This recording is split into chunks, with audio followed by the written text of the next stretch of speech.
Sim. Então, conheçamos e prossigamos em conhecer o Senhor. A sua saída, como a alva, é certa, e ele a nós virá como a chuva seródia que rega a terra. Amém? Oremos. Grande Deus de maravilha, Deus de poder, nós estamos, ó Pai, nesta noite, querendo ouvir a Tua palavra, compreender aquilo que Tu tens para nós. Nos ajuda, Pai, a entender, a compreender, e nos edifica pelo Teu Espírito na Tua palavra, em nome de Jesus. Amém? Podei-vos assentar. Glória a Deus. Ontem, ali no bairro Santa Cruz, tivemos um maravilhoso culto, onde a missionária Rosilene pregou a palavra do Senhor e trouxe uma palavra muito forte, uma palavra muito importante. Ela pregou lá em João capítulo 8 e versículo 32, aonde diz assim: então conhecereis a verdade, e a verdade vos libertará. E quando a gente ouve este versículo, quando a gente escuta, a gente automaticamente pensa que o conhecimento da verdade vai trazer a libertação, porque é isso que o versículo está dizendo. O versículo está dizendo: e conhecereis a verdade, e a verdade vos libertará. Só que o simples conhecer da verdade, ouvir a verdade, interpretar, não vai trazer a libertação ou a salvação. Por quê, pastor? Porque só o conhecimento não salva. Para ser salvo, para ser liberto, vai exigir uma atitude da pessoa. A pessoa precisará aceitar essa verdade, crer nesta verdade, amar esta verdade, querer esta verdade. Quer ver um caso? Tem um jovem na Bíblia que ele foi até Jesus, e quando ele chegou até Jesus, ele disse: mestre, o que eu faço para me salvar? E Jesus disse: olha, cumpre os mandamentos. Conhece os mandamentos? Conhece a lei de Moisés? Cumpre eles. E ele disse: isso eu tenho feito desde a minha mocidade. Então observe que esse moço, além de desejoso de salvação, ele era um bom religioso, porque ele cumpria os mandamentos, ou pelo menos estava dizendo que cumpria os mandamentos.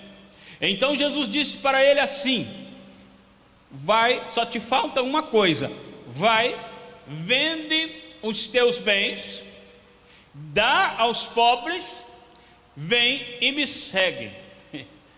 E sabe o que a Bíblia diz na sequência? Que ele abaixou a cabeça e foi embora triste, porque ele era rico, ele tinha muitos bens.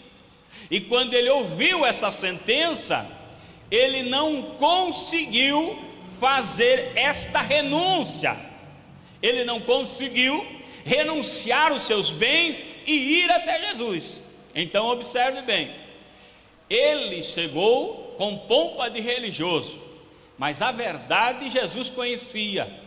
Lá dentro do coração, Jesus sabia que ele era apegado às coisas que ele tinha. Então a verdade que ele precisava ouvir era que ele precisava se desapegar dos bens materiais, das coisas desta vida.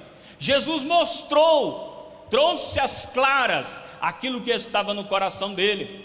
Mas quando eles ouviram isso, quando ele ouviu isso, ele foi embora triste. Ele ouviu a verdade, mas não optou pela verdade. Até no contexto de João 8,32, Jesus está pregando, está ensinando, e os fariseus estão ouvindo Jesus. Irmão, Jesus é a própria verdade encarnada, e tudo que ele está falando é a verdade. Algumas vezes Jesus diz assim: na verdade vos digo, ou seja, em verdade vos digo, verdadeiramente sereis meus. Ele usa muito o termo verdade. Aquele povo estava ouvindo, mas o próprio Jesus denunciou e disse: vocês não creem, vocês não creem na verdade, vocês não creem em mim. Jesus até chegou a dizer: se vocês não querem crer em mim, creiam nas obras que eu faço, porque as obras que eu faço são as obras de meu Pai. Mas eles não criam em Jesus, não criam na palavra, não criam na verdade. Estavam ouvindo a verdade, estavam vendo, conhecendo, contemplando, mas não criam nela.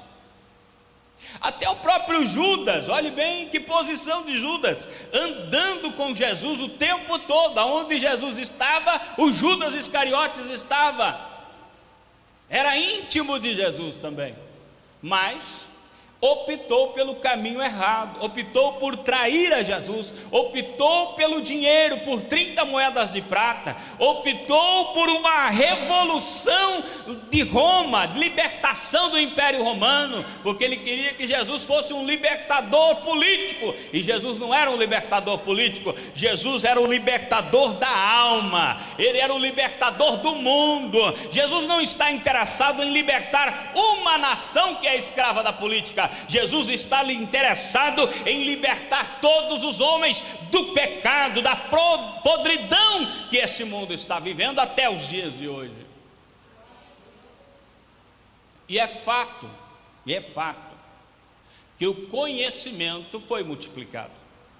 Está escrito em Daniel capítulo de número 12 que o conhecimento seria multiplicado, conhecimento seria muito, a terra estaria cheia de conhecimento, e o conhecimento se multiplicou. Irmão, as pessoas hoje, se quiserem ter conhecimento, tem possibilidade. Tem pessoas que fazem 4, 5 faculdades, tem pessoas que têm acesso a livros de tudo quanto é tipo, de tudo quanto é área, tem pessoas que se formam e se especializam em tantas coisas. E a Bíblia, irmão, tem gente que leu a Bíblia não sei quantas vezes, e fez não sei quantos cursos teológicos. Ele foi básico em teologia, e depois foi bacharel em teologia, doutor em teologia, PhD em teologia, conhecimento ele tem. Mas o que eu digo para você é que o conhecimento não salva. O que salva é você crer na verdade e praticar a verdade, viver a verdade. Ei, eu vou dizer para você, lugares simples, pregadores sem muito conhecimento, pregando a palavra na unção do Espírito, e as pessoas sendo salvas. Lugares grandes, com pessoas autodidáticas, com grande conhecimento e explanação da palavra. A pessoa ouve um sermão maravilhoso, mas não crê em Jesus, não crê no sermão, e não é salva.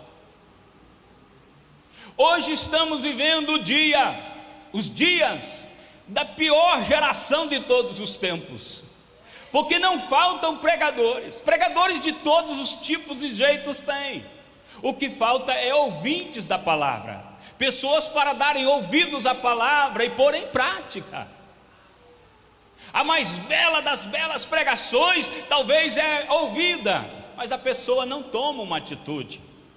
Tiago diz que essa pessoa é como que alguém que olha no espelho, observa ele lá no espelho, vê como é que ele está. Às vezes tem alguma coisa errada, mas ele olhando para o espelho, vê a coisa errada, mas ele não arruma. Está com o cabelo despenteado, olhou para o espelho, viu o cabelo despenteado, continuou despenteado, não arrumou.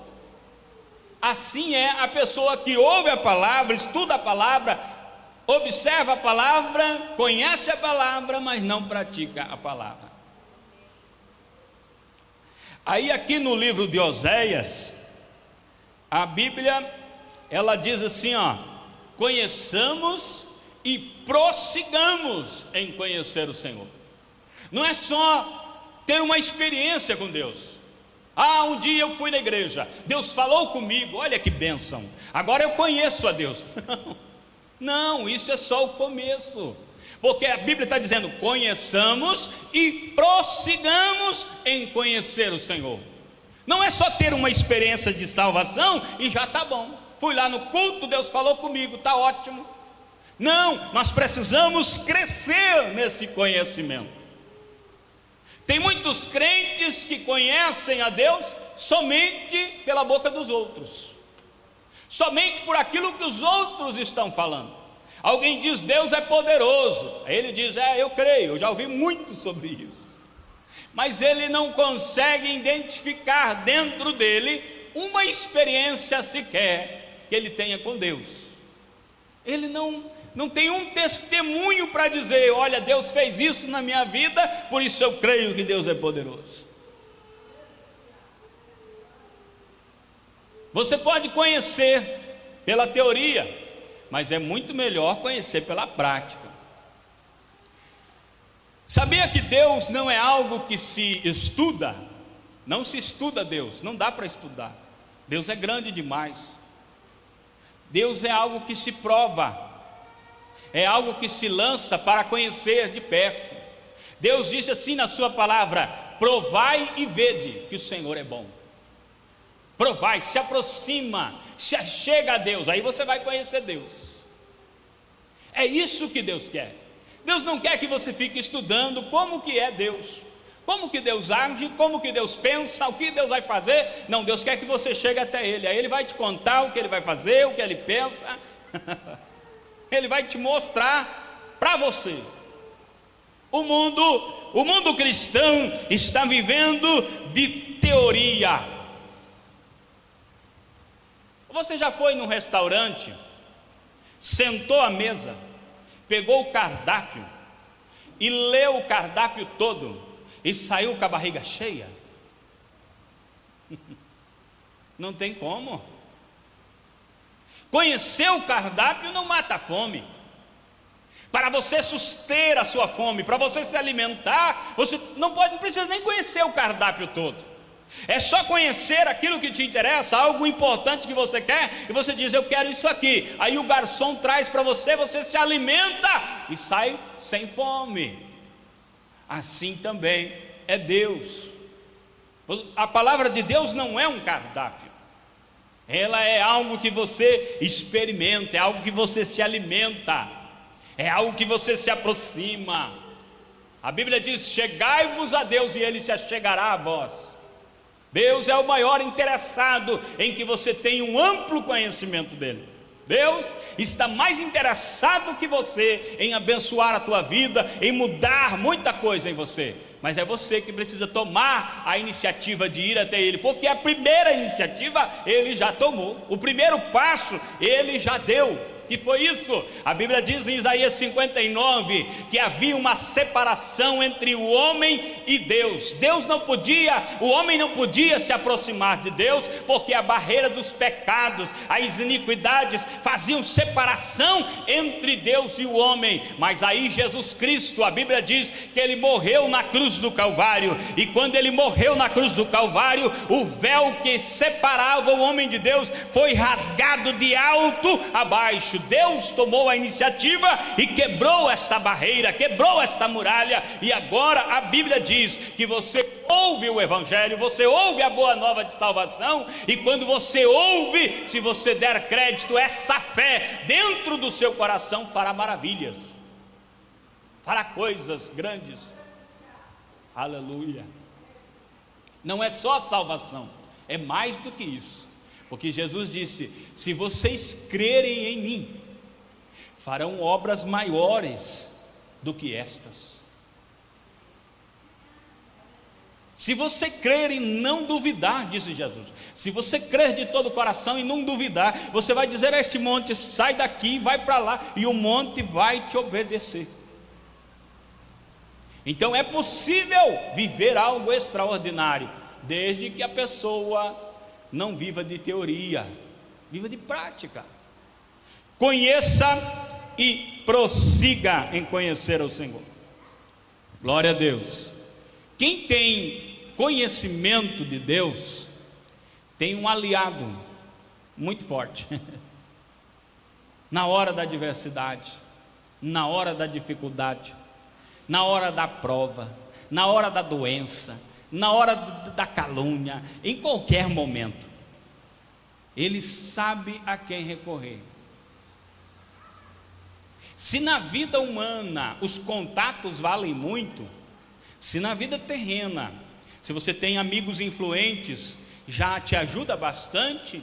Imagine ser amigo de Deus, imagine ter o contato de Deus, conhecimento com Deus. Na hora que você precisa, Ele está disponível.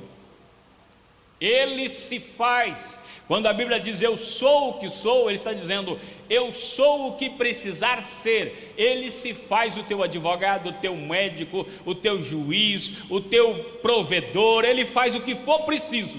Ele é Deus, acima de todas as barreiras, acima de todas as coisas.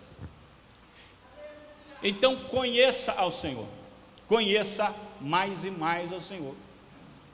Como que eu posso conhecer a Deus? Eu quero conhecer a Deus. A primeira maneira de conhecer a Deus é pela sua palavra. A palavra de Deus é a revelação de Deus. Ele deixou a sua palavra revelada. Aprofunde-se nesta palavra. Você vai entender Deus, vai compreender a palavra de Deus, vai compreender muita coisa de Deus. A segunda maneira de se conhecer a Deus é através da oração. Se você for uma pessoa que estuda a palavra e ora, você vai ter uma vida diferente. Você vai ter uma vida de contato com Deus, e esse contato com Deus vai te beneficiar em todo momento, em todas as áreas. Amém? Glória a Deus. Não quero ser extenso, cansativo aos irmãos, então vamos colocar de pé.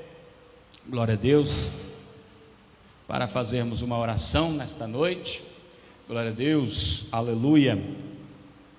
Estou muito feliz de ver aqui o irmão Narciso, reconciliou, ontem, né? Foi ontem?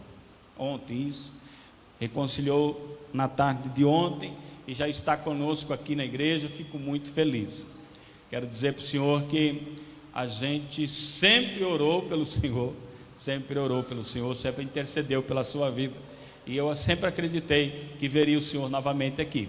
E conte conosco, estaremos sempre juntos até chegar ao céu, em nome de Jesus.